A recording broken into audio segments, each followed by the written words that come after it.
To him, even silence is praise, for in him was created the universe of things, both in the heavenly realm and on the earth.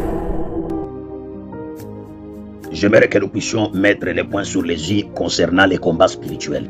Lorsque nous parlons du combat spirituel, lorsque nous parlons de la prière, la première des choses, vous devez mettre en tête, c'est que les combats spirituels nécessitent premièrement les confrontations avec les esprits. C'est pourquoi je dis nous sommes dans les confrontations spirituelles.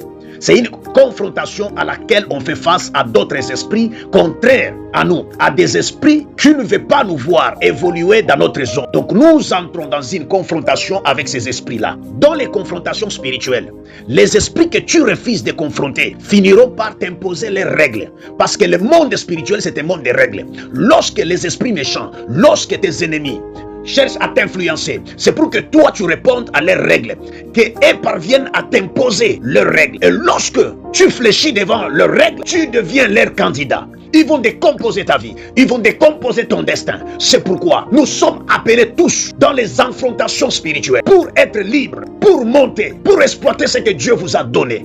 Deuxième des choses, dans le monde spirituel, le monde des esprits respecte l'autorité, pas la naïveté. Être chrétien, oui. Être enfant de Dieu, oui. Mais être naïf, non. Parce qu'il y a des gens qui confondent. Ils croient que devenir chrétien, c'est être naïf, accepter n'importe quoi. Non, nous sommes dans un monde de l'autorité. C'est celui qui a de l'autorité qui domine sur l'autre. Donc nous sommes obligés d'étaler notre capacité autoritaire pour que nous puissions œuvrer dans ce monde comme il faut. Parce que c'est un monde de règles. Nous sommes dans un monde où il y a une loi, c'est la loi du plus fort. C'est celui qui est fort qui domine. C'est celui qui a de l'autorité qui domine. Si vous n'avez pas de l'autorité, vous ne pouvez pas dominer. Ça, c'est la loi.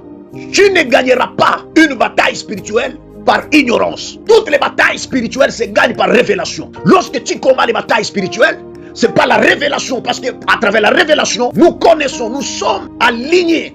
Nous sommes alignés aux règles du combat. Nous sommes alignés aux règles du victoire. C'est pourquoi la révélation dans les affrontations spirituelles est la base qui nous aide à connaître comment faire taire notre ennemi. Alors par ceci, vous allez comprendre que ce que tu tolères spirituellement t'opprimera aussi physiquement.